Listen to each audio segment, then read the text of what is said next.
ഈ ഉമ്മ പറഞ്ഞു തുടരാണ്, ഇവർക്കൊക്കെ എന്ത് കൂടെ ഉണ്ട്? മൊബൈൽ ഫോണിൻ്റെ കൂടെ ഫ്രീ കിട്ടുന്ന ചാർജറും ഹെഡ്സെറ്റും അല്ലാത്ത ബോയ് ഫ്രണ്ട്സും കൂടെ ഉണ്ട്. ഇവരൊക്കെ എല്ലാ ആഴ്ചയും പുറത്തു പോകുന്നുണ്ട് എന്ന് പറഞ്ഞില്ലേ ഡോക്ടറെ, എൻ്റെ കുട്ടീനെ ഞാൻ സമ്മതിക്കലില്ല. ഇവരൊക്കെ പുറത്തു പോകുന്നത് ബ്യൂട്ടി പാർലറിലൊക്കെ പോയി ഏറ്റവും സുന്ദരികളായി, ഏറ്റവും ഭംഗിയുള്ള രൂപത്തിൽ, ഏറ്റവും അട്രാക്ഷൻ തോന്നുന്ന രൂപത്തിൽ വസ്ത്രമൊക്കെ ധരിച്ച് എല്ലാ ആഴ്ചയും അല്ലെങ്കിൽ തോന്നുമ്പോഴൊക്കെ പുറത്ത് പോകുന്നതേ ഒറ്റക്കല്ല, ഈ മൊബൈൽ ഫോണിൻ്റെ കൂടെ ഫ്രീ കിട്ടുന്ന സാധനങ്ങളൊപ്പാണ് എന്ന്. ഈ മൊബൈൽ ഫോണിൻ്റെ കൂടെ അവർക്ക് ഫ്രീ കിട്ടിയ ഈ ബോയ് ഫ്രണ്ട്സ് ഉണ്ടല്ലോ, അല്ലെങ്കിൽ ബെസ്റ്റീസ് ഉണ്ടല്ലോ, അല്ലെങ്കിൽ ബെസ്റ്റ് ഫ്രണ്ട്സ് ഉണ്ടല്ലോ, വാട്ട് എവർ ഇറ്റ് ഈസ്, എന്ത് പേര് കൊണ്ട് വിളിച്ചാലും വേണ്ടിയില്ല, അവരുടെ കൂടെയാണ് പുറത്തു പോകുന്നത്. നല്ല രസമായിരിക്കും. കാരണം എന്താ, സെക്ഷുവാലിറ്റി എന്ന് പറയുന്ന കാര്യം അതിൻ്റെ പീക്കിൽ നിൽക്കുന്ന സമയമാണ് അഡോളസെൻ്റ് പീരീഡ്. ഈസ്ട്രജൻ ഹോർമോൺ ഉണ്ട്. ഈസ്ട്രജൻ ഹോർമോൺ പെൺകുട്ടികളിലും ടെസ്റ്റോസ്റ്റിറോൺ ഹോർമോൺ ആൺകുട്ടികളിലുമുണ്ട്. ഈ ഹോർമോൺസ് ഉള്ളത് കാരണം ഏറ്റവും കൂടുതൽ സെക്ഷൽ ഏർജ് ഉണ്ടാവുന്ന സമയമാണ്. അതുകൊണ്ട് തന്നെ ആൺകുട്ടികൾക്ക് പെൺകുട്ടികളെക്കാളും കുറച്ചും കൂടെ കൂടുതലായിരിക്കും അതിനുള്ള ത്വര. ഇതുകൊണ്ട് തന്നെ അവിടെ ഒരു ഫ്രണ്ട്ഷിപ്പ്, അല്ലെങ്കിൽ ആ ഫ്രണ്ട്ഷിപ്പ് ഒരു ലെവൽ കഴിഞ്ഞു കഴിഞ്ഞാൽ അതൊരു ഇഷ്ടത്തിലേക്ക്, അവരുടെ ഭാഷയിൽ പറഞ്ഞാൽ ക്രഷിലേക്കൊക്കെ പോയി കഴിയുമ്പോഴത്തേന് അവിടെ പിന്നെ ഒരു ഫിസിക്കൽ അട്രാക്ഷൻ തോന്നുകയാണ്. അത് മനസ്സിലാക്കുന്നില്ല. നിങ്ങൾക്കറിയോ, ഞാൻ കോഴിക്കോട് ഒരു ലീഡിങ് ഹോട്ടലിൽ ക്ലാസ് എടുത്തുകൊണ്ടിരിക്കുകയാണ്. അന്ന് ഹോൾ ഡേ ഉള്ള ക്ലാസ് ആയിരുന്നു. ഈ ക്ലാസ്സിനിടയിൽ നമ്മളിടക്ക് ഒന്ന് ഫ്രഷ് ആവാൻ വേണ്ടിയിട്ട് പുറത്തിറങ്ങും. അപ്പോൾ റിസപ്ഷനിലൊക്കെ പോയി നോക്കുന്ന സമയത്ത് ചെറിയ ചെറിയ പെൺകുട്ടികളും ആൺകുട്ടികളും അനിയത്തിമാർ, എൻ്റെയൊക്കെ ചെറിയ അനിയത്തിമാരാണെന്ന് തോന്നത്തക്ക രൂപത്തിലുള്ള നമ്മുടെ കുഞ്ഞു മക്കൾ, 8ലോ 9ലോ 10ലോ +1 +2 ഒക്കെ പഠിക്കുന്ന ചെറിയ പെൺകുട്ടികൾ ആൺകുട്ടികൾ അവിടെ റൂമിന് വേണ്ടിയിട്ട് വെയിറ്റ് ചെയ്യുന്നുണ്ടാവും. അപ്പം നമുക്ക് ആരും മനസ്സിലാവില്ല അല്ലേ? മാസ്ക് ഇടുന്നുണ്ടല്ലോ. മാസ്ക് ഇടുന്നത് എന്തിനാ? കൊറോണ വരാണ്ടിരിക്കാൻ അല്ലേ? കൊറോണ വരാണ്ടിരിക്കാനല്ലേ നമ്മളൊക്കെ മാസ്ക് ഇടല്? അതെ, കൊറോണ ഉണ്ടാവാൻ പാടില്ലല്ലോ, അതിന് വേണ്ടിയിട്ടാണ്. അപ്പോൾ മാസ്ക് ഇടുന്നത് കൊണ്ട് നമുക്ക് ആളെ ഐഡൻറ്റിഫൈ ചെയ്യാൻ പറ്റില്ല. നമ്മൾ ആലോചിക്കണം, നർമ്മം കലർത്തി ഇതൊക്കെ പറയുന്നുണ്ടെങ്കിലും മനസ്സിൽ ഇങ്ങനെ ആഗ്രഹിക്കാറുണ്ട്, തമ്പുരാനെ എൻ്റെ കുഞ്ഞ്, എൻ്റെ മക്കൾ, അല്ലെങ്കിൽ ഞാൻ അറിയുന്നവർ, എനിക്ക് വേണ്ടപ്പെട്ടവർ ആരും തന്നെ അതിൽ ഉണ്ടാവരുതേ എന്ന് മനസ്സിൽ ആഗ്രഹിക്കാറുണ്ട്. എല്ലാവർക്കും അങ്ങനെ തന്നെയല്ലേ? എല്ലാവർക്കും അങ്ങനെയല്ലേ? എൻ്റെ അല്ല എങ്കിലും മറ്റാരുടെയോ മക്കളാണ്, മറ്റാരുടെയോ ഏറ്റവും പ്രിയപ്പെട്ടവരാണ്, മറ്റാരുടെയൊക്കെയോ കണ്ണിലെ ഉണ്ണികളാണ് ഈ മക്കള്. നമ്മളിങ്ങനെ താലോലിച്ച് വളർത്തുകയാണ് എൻ്റെ കുഞ്ഞിന് വേണ്ടിയിട്ട് നമ്മുടെ ഊർജവും സമ്പത്തും എല്ലാം ഇങ്ങനെ മാറ്റി വെക്കുകയാണ് നമ്മൾ മക്കൾക്ക് വേണ്ടിയിട്ട്. അവിടെയാണ് നാം അറിയാതെ ഇവർ ഇത്തരം ചതിക്കുഴികളിൽ പെട്ടുപോകുന്നത്.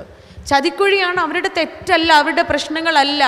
കാരണം ചുറ്റും കാണുന്നതൊക്കെ ഇതാണ്. ഒരു ക്ലാസ് റൂം, ഒരു ക്യാമ്പസ് എടുത്ത് നോക്കുകയാണെങ്കിൽ ചുറ്റും കാണുന്നത് ഇത്തരം കാര്യങ്ങൾ മാത്രമാണ്. ഇഷ്ടം പറയുന്നു, അടുത്ത ദിവസം മുതൽ ഡേറ്റിംഗ് സ്റ്റാർട്ട് ചെയ്യാണ്. പ്രണയമൊക്കെ അന്നും ഇന്നും എന്നും ഉണ്ടാവും. കാരണം സ്നേഹം, പ്രണയം എന്ന് പറയുന്നത് മനുഷ്യ സഹജമാണ്. മനുഷ്യ വികാരങ്ങളിൽപ്പെട്ട ഏറ്റവും തീക്ഷ്ണമായ ഒരു വികാരം തന്നെയാണത്. തെറ്റ് പറയുകയല്ല, കുറ്റപ്പെടുത്തുകയല്ല. പക്ഷേ അതേത് രൂപത്തിൽ അവസാനിക്കുന്നു, അതേത് രൂപത്തിൽ നമ്മുടെ ജീവിതത്തെ ബാധിക്കുന്നു എന്നതുകൂടി യുക്തി ഉപയോഗിച്ച് ചിന്തിക്കുക. കാരണം യുക്തി പൂർണ്ണമാകുന്നത് 25 വയസ്സിനുള്ളിലാണ്. മെഡിക്കൽ സയൻസ് പറയുകയാണ് 19നും 25നും ഇടയിലുള്ള സമയത്താണ് ഫ്രണ്ടൽ ലോബ് എന്ന് പറയുന്ന നമ്മുടെ സെറിബ്രത്തിൻ്റെ, നമ്മുടെ ബ്രെയിനിൻ്റെ ഏറ്റവും മുഖ്യമായ ഭാഗം പൂർണ്ണ വളർച്ചയെത്തുന്നത്. ആ 19നും 25നും ഇടയിലാണ് നമുക്ക് ആ ചിന്താശേഷി ഉണ്ടാവുന്നത്. ഇത് നല്ലതാണോ ചീത്തയാണോ? പക്ഷെ അതിൻ്റെ മുൻപ് എല്ലാം തീർന്നു പോവാണ്. അതിൻ്റെ മുൻപേ എല്ലാ പവിത്രതയും നഷ്ടപ്പെട്ടു പോവുകയാണ്. ചിന്തിക്കണം, കൂടെ നിൽക്കണം നമ്മൾ മക്കളോടൊപ്പം. ഗുണദോഷിച്ചുകൊണ്ട്, ഉപദേശിച്ചുകൊണ്ട്, നല്ല മാതൃക കാണിച്ചുകൊണ്ട് ചേർത്ത് പിടിക്കണം അവരെ. തെറ്റ് സംഭവിച്ചാലും ഇനി ഉണ്ടാവരുതേ എന്ന പ്രാർത്ഥനയോടുകൂടി ധൈര്യം നൽകിക്കൊണ്ട് നമ്മുടേത് മാത്രമായി കൂട്ടിപ്പിടിക്കാൻ നമ്മളേ ഉള്ളൂ അല്ലേ? നമ്മൾ മാതാപിതാക്കളേ ഉള്ളൂ. വേറെ ആരും? നാട്ടുകാർ കളിയാക്കി ചിരിക്കും അല്ലേ? നാട്ടുകാർ കളിയാക്കി ചിരിക്കല്ലേ ചെയ്യുക. കണ്ടോ, നോക്കി നിൽക്കാനും ഒരു വാർത്ത കണ്ടാൽ നിമിഷങ്ങൾ കൊണ്ട് സകല ഗ്രൂപ്പുകളിലേക്കും ഫോർവേഡ് ചെയ്യാനും എല്ലാവരും ഉണ്ടാവും. ആരെങ്കിലും ഫോർവേഡ് ചെയ്യാതിരിക്കലുണ്ടോ? ഇവിടെ തിരിച്ചറിയുക, പൂർണ്ണമായ ഒരു മനസ്സിലാക്കൽ ഉണ്ടാവുക എന്ന പ്രായം, ആ ഒരു പ്രായത്തിലേക്ക് നമ്മൾ എത്തുന്നത് 19-25 വയസ്സിനുള്ളിലാണ്. അതുകൊണ്ട് തന്നെ ആ ഒരു സമയം വരെ നമ്മൾ പാരൻസ് അങ്ങേയറ്റം ശ്രദ്ധയോട് കൂടിയിട്ട് ഏറ്റവും സൂക്ഷ്മാലുക്കളായിക്കൊണ്ട് തന്നെ നമ്മുടെ മക്കൾക്ക് കൂടെ നമ്മുടെ മക്കളോടൊപ്പം നിൽക്കണമെന്ന് തന്നെയാണ് അനുഭവങ്ങൾ സാക്ഷ്യം വഹിക്കുന്നത്. ഇവിടെ ഈ ഉമ്മ ചെയ്ത കാര്യം വളരെ വ്യക്തമായി മക്കളുടെ മാറ്റത്തെ തിരിച്ചറിഞ്ഞുകൊണ്ടാണ് ഈ ഉമ്മ ഈ കാര്യം ചെയ്തത്. മൊബൈൽ ഫോൺ വാങ്ങിക്കൊടുക്കുമ്പോൾ ഒരു പക്ഷേ നിങ്ങൾക്കറിയോ, കൊറോണയ്ക്ക് ശേഷം ക്ലിനിക്കിൽ ഞാൻ അറ്റൻഡ് ചെയ്യുന്ന കേസുകൾ 10-15 മടങ്ങ് ഇരട്ടിയായിട്ടുണ്ട്. ഈ എല്ലാ കേസുകളിലും ആയ കുഞ്ഞുങ്ങളെ കൊണ്ടുവരുന്ന സമയത്ത് ഇവിടെ പാരൻസ് പറയുന്ന ഒരു പ്രശ്നം എന്ന് പറയുന്നത് കൊറോണയ്ക്ക് ശേഷം മൊബൈൽ ഫോൺ കയ്യിൽ കിട്ടിയതിന്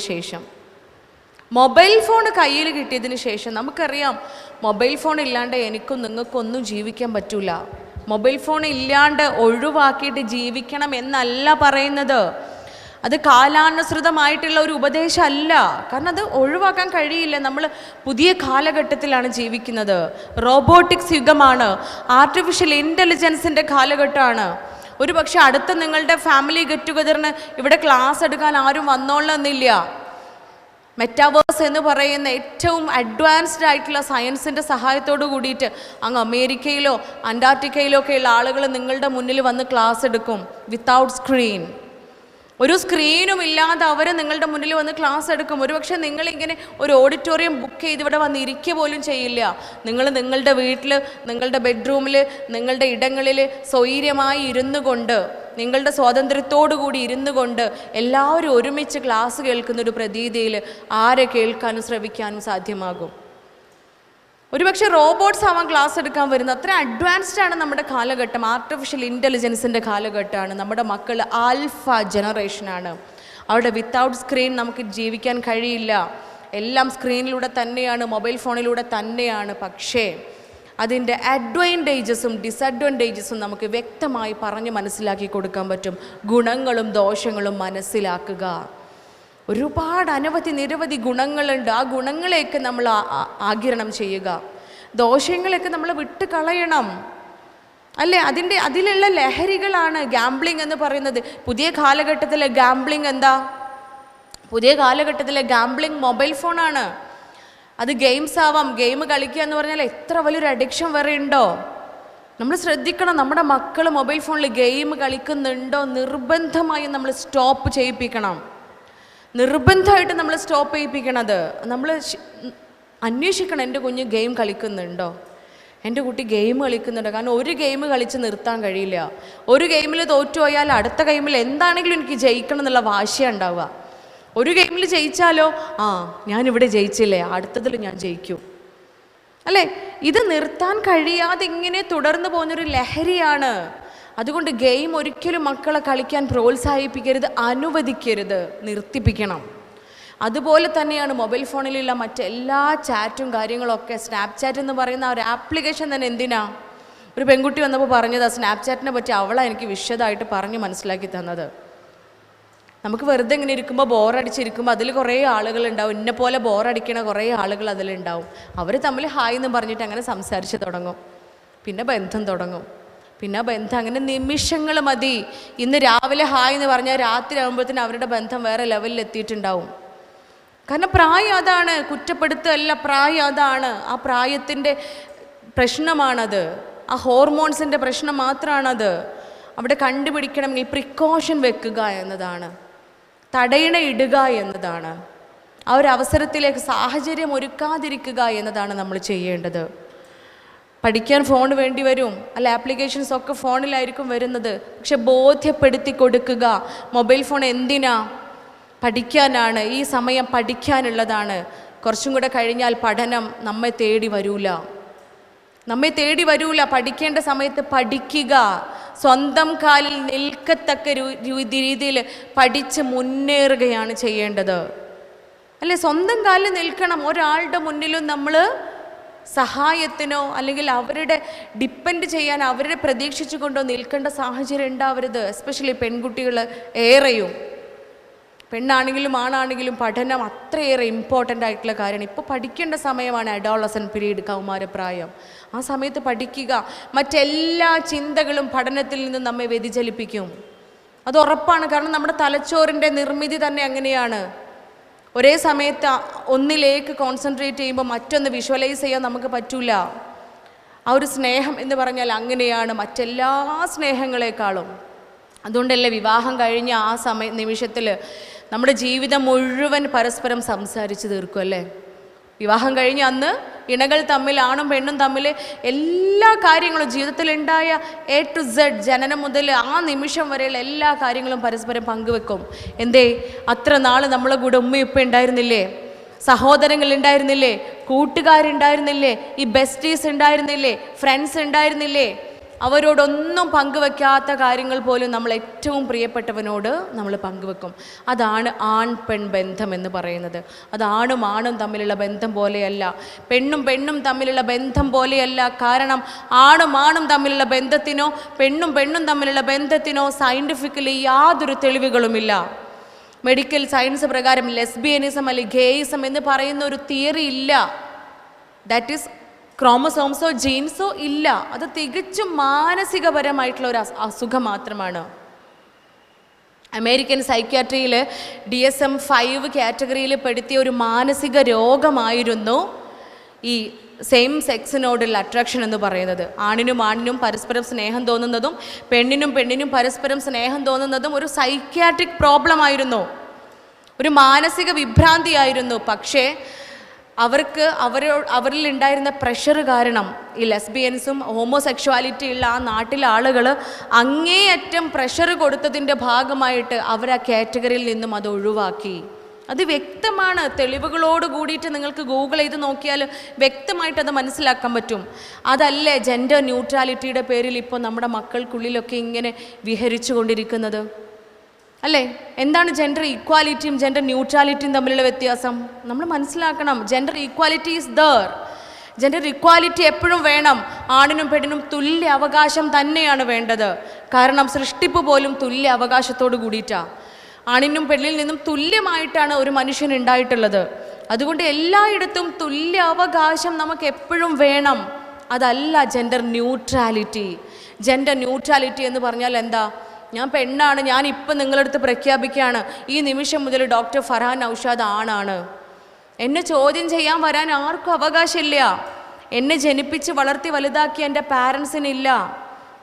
എൻ്റെ എല്ലാമായി എൻ്റെ ഇണക്കില്ല. ആർക്കും അവകാശമില്ല എന്ന് പറയുമ്പോൾ ഞാൻ എന്താണോ, എൻ്റെ ഉള്ളിൽ എന്താണോ തോന്നുന്നത്, അതാണ് എൻ്റെ ജെൻഡർ.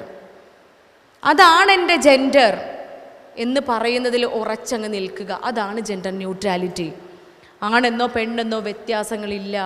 ഇതിനുള്ള ഓറിയൻറ്റേഷൻ ക്ലാസ്സുകളൊക്കെയാണ് ഈ അഡോളസൻ പീരീഡിലുള്ള മക്കൾക്ക് കൊടുത്തുകൊണ്ടിരിക്കുന്നത്. നമ്മൾ ഓർക്കണം, മെഡിക്കൽ സയൻസിൽ തെളിവുകളല്ലേ എല്ലാവർക്കും വേണ്ടത്, ശാസ്ത്രീയ തെളിവുകളാണ് എല്ലാവരും തിരയുന്നത്. തെളിവുണ്ട്, തെളിവോട് കൂടിയിട്ട് തന്നെയാണ് പറയുന്നത്. അങ്ങനെ ഒരു ജീനോ ക്രോമസോമോ ഇല്ല. ആസ് എ ഡോക്ടർ വ്യക്തമായിട്ടത് പറഞ്ഞു തരാൻ പറ്റും. എന്നിട്ടും അതിലേക്ക് വ്യതിചലിച്ച് പോകുന്നുണ്ടെങ്കിൽ അത് ഭയങ്കര മനോഹരമാണ്. അതൊരു മനോഹാരിത നിറഞ്ഞൊരു ലഹരിയാണ്. നമ്മൾ ജീവിക്കുന്നതിനേക്കാളും എക്സ്ട്രീം രസമുള്ളൊരു കാര്യമാണ്.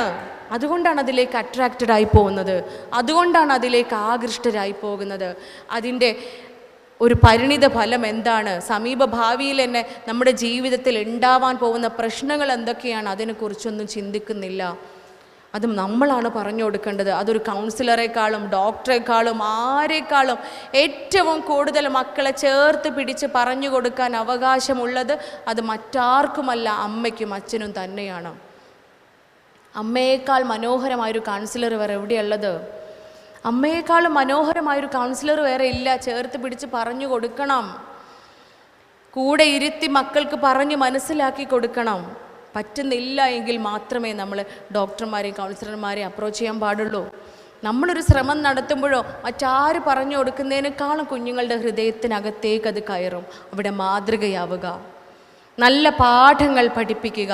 എന്താണ് ഈ ചിന്തകൾ, എന്താണ് ലഹരികൾ, എന്താണ് ലഹരി ഉപയോഗിക്കുമ്പോൾ നാർക്കോട്ടിക്സ് ആവാം, ഒരു പക്ഷേ ഗാംബ്ലിംഗ് ആവാം, സെക്ഷൽ ഏർജ് ആവാം. ഇതൊക്കെ ചെയ്യുമ്പോൾ ഇതൊക്കെ ഒരു മനോഹരമാണ് എന്ന് നമുക്കിങ്ങനെ തോന്നുമ്പോൾ അതിന് കാരണം എന്താ? മക്കൾക്ക് പറഞ്ഞു കൊടുക്കണം. That is called dopamine crush. Dopamine crush എന്ന് പറയുന്ന ഒരു മെഡിക്കൽ തിയറിയാണ് അതിൻ്റെ പിറകിലുള്ളത്. നമ്മൾ മനുഷ്യന്മാർക്ക് ചലിക്കാനും എഴുതാനും വായിക്കാനും പറയാനും എല്ലാത്തിനും നമ്മളെ മസിൽസ് മൂവ് ചെയ്യണം. ഈ മസിൽ മൂവ്മെൻറ്റ്സിന് നമ്മൾ ഹൃദയമാവാം, ശ്വാസകോശമാവാം, തലച്ചോറാവാം, കിഡ്നി ആവാം, എല്ലാ അവയവങ്ങളുടെയും പ്രവർത്തനത്തിന് അത്യാവശ്യം വേണ്ട ഘടകമാണ് ഹോർമോണാണ് ഡോപ്പാമൈൻ. ഈ ഹോർമോൺ ഉണ്ടാവുമ്പോഴാണ് എല്ലാ ഓർഗൻസും പ്രവർത്തിക്കുന്നത്. ഈ ഹോർമോൺ ആണെങ്കിൽ ഉണ്ടാവുന്ന സന്ദർഭം എന്ന് പറയുന്നത് നമ്മൾ പ്രോത്സാഹിപ്പിക്കപ്പെടുമ്പോഴാണ്, അംഗീകരിക്കപ്പെടുമ്പോഴാണ്, നമുക്കൊരു സന്തോഷം ഉണ്ടാകുമ്പോഴാണ്. നമുക്ക് പ്രോത്സാഹനം കിട്ടുമ്പോൾ പിന്നെയും പിന്നെയും ആ കാര്യം ചെയ്യണമെന്ന് ആഗ്രഹമുള്ളിലുണ്ടാവും. വീണ്ടും വീണ്ടും പ്രോത്സാഹിപ്പിക്കപ്പെടണമെന്ന് നമ്മൾ ആഗ്രഹിക്കും. നന്മ നിറഞ്ഞ ആ കാര്യം, നല്ലതായ ആ കാര്യങ്ങൾ വീണ്ടും വീണ്ടും നമ്മൾ ചെയ്യും. അല്ല, ഏറ്റവും കൂടുതൽ ഇത് മുതിർന്ന ആളുകളാണെങ്കിലും അഡോളസൻ പീരീഡിലുള്ള ആളുകളാണെങ്കിലും കുട്ടികളാണെങ്കിലും ഒക്കെ അങ്ങനെ തന്നെയാണ്. നമുക്കൊരു നന്മ ചെയ്ത് അതിന് അംഗീകാരം ലഭിച്ചു കഴിയുമ്പോൾ, നന്മകൾക്കാണല്ലോ അംഗീകാരം ലഭിക്കുക, അല്ലേ? ആണോ? സംശയമാണ് അല്ലേ? ഈ കാലഘട്ടത്തിൽ അതിനും സംശയമാണ്. തിന്മകൾ കൂടി അംഗീകരിക്കപ്പെടുന്ന കാലമാണ്. ഒരു തൊപ്പിനെ കേട്ടിട്ടില്ല നിങ്ങൾ? തൊപ്പിനെ കേട്ടിക്കണാ ഇല്ലേ? അംഗീകരിക്കപ്പെട്ടിട്ടുണ്ടാ? ഏറ്റവും കൂടുതൽ അംഗീകാരം കിട്ടിയത് ഏത് പ്രായത്തിൻ്റെ ഉള്ളിലാ? നമ്മളെ കൗമാരപ്രായത്തിലുള്ള മക്കളാണ് തൊപ്പിയെ കൊണ്ട് നടക്കുന്നത്. തൊപ്പിയിൽ ഇൻഫ്ലുവൻസ് ആയവർ, ഇൻഫ്ലുവൻസേഴ്സ് എന്നാ പറയുക. തൊപ്പിയിൽ എന്ത് ഇൻഫ്ലുവൻസാണ് ഉള്ളത്? ആ തൊപ്പിയിൽ നിന്നും എന്ത് ഇൻഫ്ലുവൻസ് ആണ് നമ്മുടെ കുട്ടികൾക്ക് ഉണ്ടായിട്ടുണ്ട്. സിഗ്മ എന്ന് പറഞ്ഞൊരു സാധനത്തെക്കുറിച്ച് എല്ലാവരും മനസ്സിലാക്കി അല്ലേ? What is sigma? അതൊരു പുതിയ വേർഡാണ്, പുതിയൊരു വേർഡാണ്. സിഗ്മ എന്ന് പറഞ്ഞാൽ ആ പെൺകുട്ടികളെ ഇഷ്ടമേ ഇല്ലാത്ത ആൺകുട്ടികളാണ് സിഗ്മ ബോയ്സ് എന്ന് പറയുക. അതിൻ്റെയൊക്കെ പരിണിത ഫലം അതിഭയാനകമാണ്. നമ്മൾ മനസ്സിലാക്കുന്നില്ല. നമ്മൾ പാരൻസ് ഇപ്പോഴും പൊട്ടക്കിണറിലെ തവളകളെ പോലെയാ. അതിനകം മാത്രമാണ് ഭൂമി എന്ന് വിചാരിച്ചിരിക്കുക. അതിൻ്റെ പുറത്തുള്ളതൊക്കെ നമ്മൾ അറിയണം, മനസ്സിലാക്കണം. എന്തൊക്കെയാണ് എൻ്റെ കുഞ്ഞുങ്ങളുടെ ചിന്തകൾ? അവർ ഹോമോസെക്ഷുവാലിറ്റിയെക്കുറിച്ചും ലെസ്ബിയനിസത്തെക്കുറിച്ചും ഗേയിസത്തെക്കുറിച്ചൊക്കെ പഠിച്ചുകൊണ്ടിരിക്കുകയാണ്, മനസ്സിലാക്കിക്കൊണ്ടിരിക്കുകയാണ്, അതിലേക്ക് പോയിക്കൊണ്ടിരിക്കുകയാണ്. അവിടെയൊക്കെ ഡോപ്പാമൈൻ ക്രഷ് ഫുൾഫിൽ ആവുന്നുണ്ട്. നന്മ ചെയ്യുമ്പോൾ, നല്ലത് പ്രവർത്തിക്കുമ്പോൾ, നല്ല കാര്യങ്ങളിലേക്ക് മാത്രം അടുക്കുമ്പോൾ നാം പ്രോത്സാഹിപ്പിക്കപ്പെടുന്നു, അംഗീകരിക്കപ്പെടുന്നു. അവിടെ വീണ്ടും വീണ്ടും അത് തന്നെ ചെയ്യണമെന്ന് തോന്നാൻ കാരണം നമ്മുടെ തലച്ചോറിൽ സബ്സ്റ്റാൻഷ്യ നൈഗ്ര എന്ന് പറയുന്ന ഭാഗത്ത് ഡോപ്പാമൈൻ എന്ന് പറയുന്ന ഹാപ്പി ഹോർമോൺ ഉണ്ടാവുന്നുണ്ട്. ഈ ഹാപ്പി ഹോർമോൺ നമ്മുടെ ശരീരത്തിൻ്റെ പ്രവർത്തനങ്ങളൊക്കെ ത്വരിതപ്പെടുത്തും. മസിൽസ് ആവാം, ഓർഗൻസ് ആവാം, ബ്രെയിൻ ആവാം, ഇതൊക്കെ കൂടുതൽ ആവേശത്തോടു കൂടി പ്രവർത്തിക്കാൻ തുടങ്ങും. സോ വീണ്ടും വീണ്ടും ആക്റ്റീവായിട്ട് നമുക്ക് ആ കാര്യങ്ങൾ ചെയ്യാനുള്ള എനർജി ശരീരം തന്നെ പ്രൊവൈഡ് ചെയ്യും. പക്ഷേ ഈ നന്മകളൊന്നുമില്ലാതെ, ഈ പ്രോത്സാഹനങ്ങളൊന്നുമില്ലാതെ നമുക്ക് ഡോപ്പാമൈൻ ക്രഷ് ഫുൾഫിൽ ആവുന്നുണ്ട്. ഡോപ്പാമൈൻ എന്ന് പറയുന്ന ഹോർമോൺ അവിടെ ഉണ്ടാവുന്നുണ്ട്. എപ്പോൾ? നാർക്കോട്ടിക്സ് ഉപയോഗിക്കുമ്പോൾ, ലഹരി പദാർത്ഥങ്ങൾ ഉപയോഗിക്കുമ്പോൾ, എനി സോർട്ട് ഓഫ് നാർക്കോട്ടിക്സ്, എല്ലാ തരത്തിലുള്ള ലഹരികൾ ഉപയോഗിക്കുമ്പോഴും അതെ അല്ലേ? ലഹരി ഉപയോഗിക്കരുത് എന്ന് പറഞ്ഞ് മനസ്സിലാക്കി കൊടുക്കണമെങ്കിൽ നമ്മൾ മാതാപിതാക്കൾ ഉപയോഗിക്കാത്തവരാവണ്ടേ, നമ്മൾ അതുമായി ബന്ധപ്പെടാത്തവരാവണ്ടേ. അരുതേ എന്ന് പറയണമെങ്കിൽ നമ്മളത് ചെയ്യുന്നില്ല എന്ന് ഉറപ്പിക്കണ്ടേ, മാതൃക കാണിക്കേണ്ടവരാണ് നമ്മൾ മാതാപിതാക്കളാണ് മക്കളുടെ മാതൃക. നമ്മൾ ഒഴിവാക്കുക, മക്കളെ പറഞ്ഞ് പഠിപ്പിച്ചു കൊടുക്കുക. ഏത് ലഹരി പദാർത്ഥത്തിൻ്റെ പുറത്താണ് ഇറ്റ് കോസസ് ക്യാൻസർ എന്ന് എഴുതി വെക്കാത്തത്? It is injurious to health എന്ന് എഴുതി വെക്കാത്ത ഏത് ലഹരി പദാർത്ഥമാണ് ഉള്ളത്? അത് പറഞ്ഞു കൊടുക്കണം. ലഹരി എപ്രകാരമാണ് നമ്മുടെ ശരീരത്തെയും മനസ്സിനെയും പൂർണ്ണമായും നശിപ്പിക്കുന്നത് എന്ന് ഉണർത്തണം. അനുഭവങ്ങളെ ചെന്ന് കൊണ്ടുപോയി കാണിച്ചു കൊടുക്കണം. ഡി അഡിക്ഷൻ സെൻ്ററുകളിൽ നമ്മൾ മക്കളെ കൊണ്ടുപോകണം. അനാഥ മന്ദിരങ്ങളിലും അഗതി മന്ദിരങ്ങളിലും കൊണ്ടുപോയി കാണിച്ചു കൊടുക്കണം. കാരണം അവർക്ക് അനുഭവങ്ങൾ കുറവാണ്.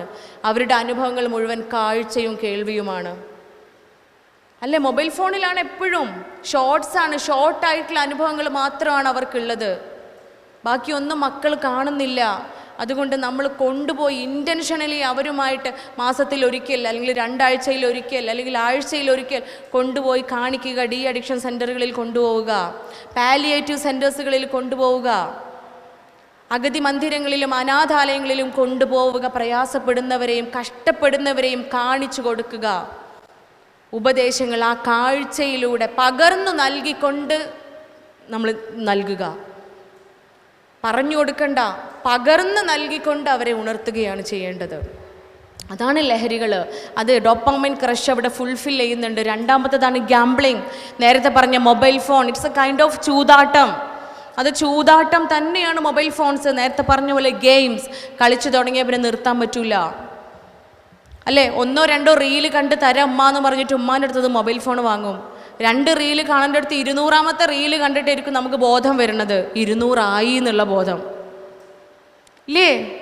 ഇതെന്ത് സംഭവിക്കണത് എന്താ? നല്ല രസമാണ് കണ്ണിന്. കാരണം ബ്രെയിനും നമ്മളെ സെൻട്രൽ നെർവസ് സിസ്റ്റവും ഓട്ടോ നെർവസ് സിസ്റ്റവും തമ്മിൽ വലിയ പണിയൊന്നുമില്ല. ഇവർക്ക് കോർഡിനേറ്റ് ചെയ്തിട്ട് ഒരു പണി എടുക്കാനില്ല. ഈ 2 നെർവസ് സിസ്റ്റംസും തമ്മിൽ ഒരുപോലെ പ്രവർത്തിക്കുമ്പോഴാണ് ബുദ്ധി കൂടുക, അവിടെയാണ് ചിന്താശേഷി കൂടുക, അവിടെയാണ് ചിന്തിക്കാൻ സാധിക്കുക. ഇവിടെ അതൊന്നും സംഭവിക്കുന്നില്ല ഇല്ലേ? ഒരു നെർവിന് മാത്രമേ പണിയുള്ളൂ, കാണുക കേൾക്കുക. ഇത് 2 മാത്രമേ ജോലി ചെയ്യുന്നുള്ളൂ. അവിടെ ബ്രെയിൻ പ്രവർത്തിക്കുന്നില്ല. അതുകൊണ്ട് നല്ല രസമാണ്. മസിൽസിനൊന്നും ഒരു മൂവ്മെൻറ്റ്സും വേണ്ട. മനസ്സിലാക്കുക, നമ്മുടെ സമയമാണ് അഡോളസെൻ്റ് പീരീഡ് എന്ന് പറഞ്ഞ് നമ്മൾ പഠിക്കുന്ന സമയമാണ്, വിലപ്പെട്ട സമയമാണ്. ഓരോ നിമിഷവും പഠിക്കാനുള്ള സമയമാണ്. 2 റീല് കാണുകയെന്ന് പറഞ്ഞാൽ 2 റീല് മതി, അത് കണ്ടിട്ട് കൊടുക്കണം അല്ല. ഒരു ലിമിറ്റ് വെക്കുക. പൂർണ്ണമായും ഒഴിവാക്കാനല്ല ഡോക്ടർ പറയുന്നത്. അല്ല, പുതിയ കാലഘട്ടമാണ്, അവിടെ അത് പറയാൻ സാധിക്കില്ല. നമുക്ക് ആർക്കും മൊബൈൽ ഫോൺ ഇല്ലാതെ ജീവിക്കാൻ സാധിക്കില്ല. പക്ഷെ ലിമിറ്റ് വെക്കുക. ഞാൻ എൻ്റെ ഫോൺ ഉപയോഗിക്കുന്നു, വ്യക്തമായ ധാരണ ഉണ്ടാവണം. എൻ്റെ പ്രൊഫഷൻ, എൻ്റെ കരിയർ, എൻ്റെ എഡ്യൂക്കേഷൻ, എൻ്റെ ബിസിനസ്, എൻ്റെ ജോബ്, ഇവയ്ക്ക് വേണ്ടിയിട്ടല്ലാതെ ഞാൻ എൻ്റെ മൊബൈൽ ഫോൺ ഉപയോഗിക്കുന്നില്ല എന്ന ഉറപ്പ് നമ്മൾ ഓരോരുത്തരും നമ്മുടെ ജീവിതത്തിൽ കൊണ്ടുവരിക. ഓരോ നിമിഷവും വിലപ്പെട്ടതാണ്. എൻ്റർടൈൻമെൻറ്റ് എന്നതിനൊരു ലിമിറ്റ് വെക്കുക. അപ്പോൾ നമ്മളെ മക്കൾ നമ്മെ മാതൃകയാക്കും അല്ലേ? ഫോണില്ലാത്ത, സ്ക്രീനില്ലാത്ത സമയങ്ങൾ മക്കൾക്കും കുടുംബത്തിനും ഇടയിൽ ഉണ്ടാക്കുക. ഞാൻ എൻ്റെ ഒരു അനുഭവം എല്ലാ ക്ലാസ്സുകളിലും പങ്കുവെക്കാറുണ്ട്. ഒരിക്കലൊരു ഫാമിലി പ്രോബ്ലം വന്നതാണ്. ഭാര്യയും ഭർത്താവുമാണ് വന്നത്. 2 പേരും ഗവൺമെൻറ് എംപ്ലോയീസാണ്. ഭയങ്കര പ്രശ്നങ്ങളാണ് അവർക്ക് ഉള്ളിലുള്ളത്. കുറേ സമയം ഇരുന്ന് സംസാരിച്ചു. അവസാനം ഞാൻ അവർക്കൊരു ഹോംവർക്ക് കൊടുത്തു. എന്താണെന്ന് വെച്ചാൽ 2 പേരും ഒരു ദിവസം ജോലിയൊക്കെ ലീവ് എടുത്ത് ഒരു ദിവസം വീട്ടിലിരുന്നിട്ട് മനോഹരമായിട്ടൊന്ന് സംസാരിക്കുക. അവർക്കുള്ളിൽ ഒരുപാട് കാര്യങ്ങൾ സംസാരിക്കാനുണ്ട്. ഞാൻ എൻ്റെ ക്ലിനിക്ക് 4 ദിവസം ഓഫ് ചെയ്ത് ഓരോ കൂടി ഇരുന്നിട്ടും കാര്യമില്ല, അത് തീരൂല. അപ്പോൾ 2 പേരും തന്നെ ലീവ് എടുത്തിട്ട് ഒരു ദിവസം ഒരുമിച്ച് വീട്ടിലിരിക്കാൻ വേണ്ടിയിട്ട് പറഞ്ഞു. അങ്ങനെ ആ ദിവസം കഴിഞ്ഞ് 3ാമത്തെ ദിവസം അവർ ക്ലിനിക്കിൽ വന്നു. 3ാമത്തെ ദിവസം ക്ലിനിക്കിൽ വന്നപ്പോൾ പണ്ടുള്ളതിനേക്കാ പ്രശ്നം. പണ്ട് നേരത്തെ ആദ്യത്തെ ദിവസം എൻ്റെ അടുത്ത് വന്നതിനേക്കാളും പ്രശ്നങ്ങളായിട്ട് അവർ വന്നത്. തമ്പുരാനെ, എൻ്റെ കൗൺസിലിംഗ് തെറ്റിപ്പോയോ എന്നിങ്ങനെ സങ്കടപ്പെട്ട് വിഷമിച്ചിരിക്കുക. എന്ത് പറ്റി? ഇവർ വിശദീകരിച്ച് തന്നു. രാവിലെ നേരം വെളുത്തു, 2 പേരും ലീവൊക്കെ ഓഫീസിൽ വിളിച്ച് പറഞ്ഞു, വീട്ടിലിരിക്കുകയാണ്. അങ്ങനെ ഭാര്യ എന്ത് ചെയ്തു? അടുക്കളയിലാണ്, ഭക്ഷണം ബ്രേക്ക്ഫാസ്റ്റ് ഉണ്ടാക്കാനുള്ള പ്രിപ്പറേഷനിലാണ്. ബ്രേക്ക്ഫാസ്റ്റിന് വേണ്ടിയുള്ള കറിക്കൊക്കെ വേണ്ട കാര്യങ്ങളൊക്കെ ഹസ്ബൻഡ് അടുത്തിരുന്നിട്ട് അരിയാണ്.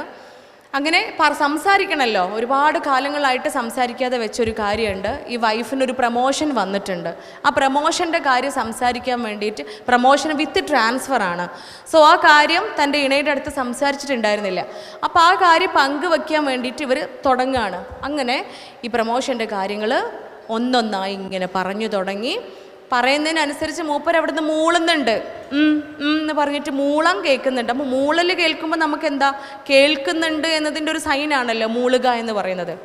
മനസ്സിലാവണില്ലേ നിങ്ങൾക്ക്? അപ്പോൾ ഈ മൂളലിനനുസരിച്ച് ഈ സ്ത്രീ അവരുടെ കാര്യങ്ങളൊക്കെ ഇങ്ങനെ പറഞ്ഞു കൊടുത്തു. എല്ലാം കഴിഞ്ഞ് അവസരം എന്ത് ചെയ്തു? ഇവർ വന്നിട്ട് തൻ്റെ ഹസ്ബൻഡിൻ്റെ അടുത്തിരുന്ന് എന്നിട്ട് പറഞ്ഞു, ഇപ്പം എന്താ നിങ്ങൾക്ക് തോന്നുന്നേ? ഇതൊക്കെ കേട്ടിട്ട് ഇനി എന്താ നിങ്ങളുടെ അഭിപ്രായം എന്താണെന്ന് ചോദിച്ചു. അപ്പം മൂപ്പര് കയ്യിലുള്ള ഫോൺ ഇങ്ങനെ താഴെ വെച്ചിട്ട് ചോദിക്കുക, ഇജിപ്പോൾ എന്താ പറയണത്? നീ ഇപ്പം എന്തിനെ കുറിച്ചാ പറയുന്നത് എന്ന്. അപ്പം അങ്ങ് അടയപ്പെട്ട ബെഡ്റൂമിൻ്റെ വാതിൽ പിറ്റേ ദിവസം എൻ്റെ അടുത്ത് ക്ലിനിക്കിൽ വരാൻ വേണ്ടിയിട്ട് ഡ്രസ്സ് ചെയ്ത് അവർ പുറത്തിറങ്ങുമ്പോഴാണ് തുറക്കണത്. എന്തേപ്പം ഉണ്ടായി? ഇവിടെ ആർക്കാ തെറ്റ് പറ്റിയത്? ആർക്കാ തെറ്റ് സംഭവിച്ചത്? യെസ്, മീ അല്ലേ? എനിക്കാണ് തെറ്റുപറ്റിയത്, ഡോക്ടർക്കാണ് തെറ്റുപറ്റിയത്, എനിക്ക് മാത്രമാണ് തെറ്റുപറ്റിയത്. കാരണം എന്താ? ഹോംവർക്ക് കൊടുക്കുമ്പോൾ വിത്ത് ഇൻസ്ട്രക്ഷൻ ആവണം നമ്മൾ കൊടുക്കേണ്ടത് അല്ലേ? ഇൻസ്ട്രക്ഷൻസ് കറക്റ്റ് ആവണം. ഞാൻ അവിടെ ഒരു പാഠം പഠിച്ചു. ഇത്തരം ഹോംവർക്കുകൾ ദമ്പതികൾക്കിടയിൽ കൊടുക്കുമ്പോൾ ഡോക്ടറെ വിത്തൗട്ട് സ്ക്രീൻ എന്നത് നിങ്ങൾ പറയണമെന്ന് എൻ്റെ തലച്ചോറ് എന്നെ പഠിപ്പിച്ചു. ഇല്ലേ? ലീവ് എടുത്ത് നിൽക്കണം. മൊബൈൽ ഫോൺ ഉണ്ടാവാൻ പാടില്ല, TV ഉണ്ടാവാൻ പാടില്ല, ലാപ്ടോപ്പ് ഉണ്ടാവാൻ പാടില്ല, ഗാഡ്ജറ്റ്സ് ഉണ്ടാവാൻ പാടില്ല.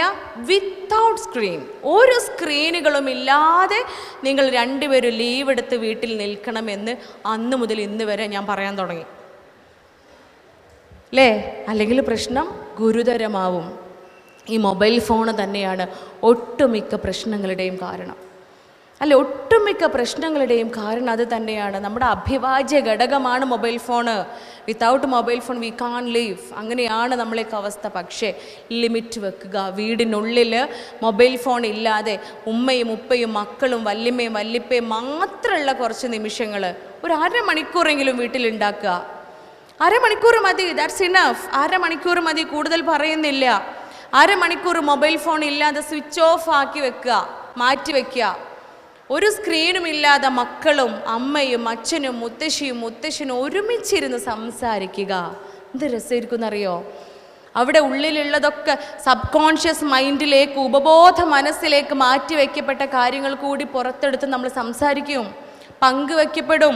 അവിടെ പരിഹാരങ്ങൾ ഉണ്ടായി വരും, പ്രശ്നങ്ങൾ പരിഹരിക്കപ്പെടും. കൂടുതൽ കൂടുതൽ പ്രശ്നങ്ങളിലേക്ക് പോവാതെ നമ്മ ഇങ്ങനെ താങ്ങായും തണലായും പരസ്പരം മാറാൻ സാധിക്കും. അതിന് ഹോംവർക്ക് ചെയ്യണം. നമ്മൾ ഹോംവർക്ക് ചെയ്ത് ചിന്തിച്ച് എഴുതി വെച്ച് ടു ഡു ലിസ്റ്റ് ഉണ്ടാക്കി ജേണൽ എഴുതി വെച്ച് ജീവിക്കണം. അതാണ് പുതിയ കാലഘട്ടം പഠിപ്പിക്കുന്നത്, പണ്ടത്തെ കാലമല്ല. പുതിയ കാലഘട്ടം എന്ന് പറയുന്നത് അതാണ്. അതുകൊണ്ട് ഏറ്റവും നല്ല ഡോപ്പാമൈൻ ക്രഷ് ഫുൾഫില്ല് ആവാൻ നമ്മൾ നന്മകൾ ചെയ്തുകൊണ്ട് അഭിനന്ദിക്കപ്പെടുക.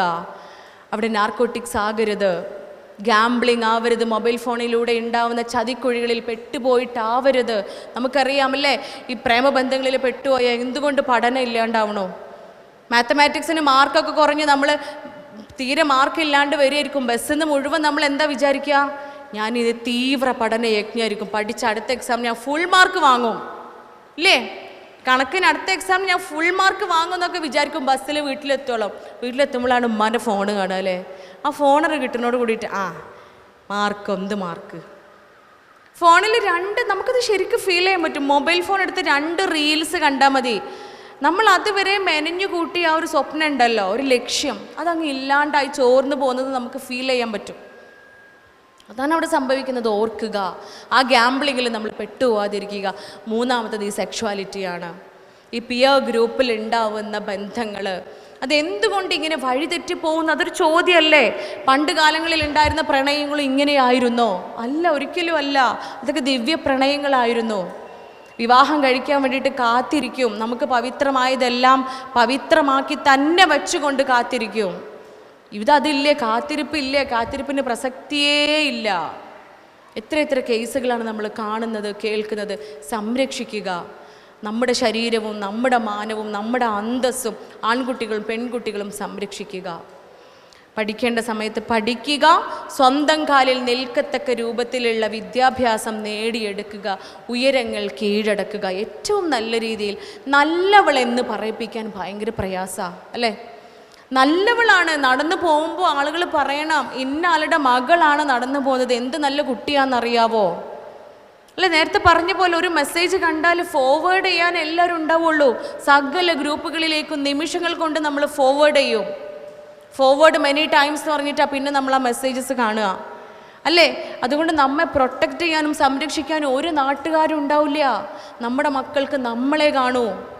എൻ്റെ മക്കൾക്ക് ഞാനും എൻ്റെ ഇണയുമേ കാണൂ, നിങ്ങളുടെ മക്കൾക്ക് നിങ്ങളും നിങ്ങളുടെ ഇണയുമേ കാണൂ. മക്കളുടെ സംരക്ഷണം നമ്മൾ തന്നെയാണ്. ആ വലയം ദൃഢമായി കൊണ്ട് മക്കൾക്ക് ചുറ്റും നമ്മൾ തീർക്കുക. നല്ലത് മാത്രം കാണിച്ചു കൊടുത്തും നല്ലത് മാത്രം കേൾപ്പിച്ചു കൊടുത്തും നല്ലതുകളെ മാത്രം അനുഭവിപ്പിച്ചു കൊടുത്തുകൊണ്ടും വളർത്തുക. കൺകുളിർമയേകുന്ന, നമുക്കെന്നും ആനന്ദമായി മാറുന്ന സമ്പാദ്യവും സമ്പത്തും അലങ്കാരമാണ് എന്നാണ് പരിശുദ്ധ ഇസ്ലാം മതം പറയുന്നത്.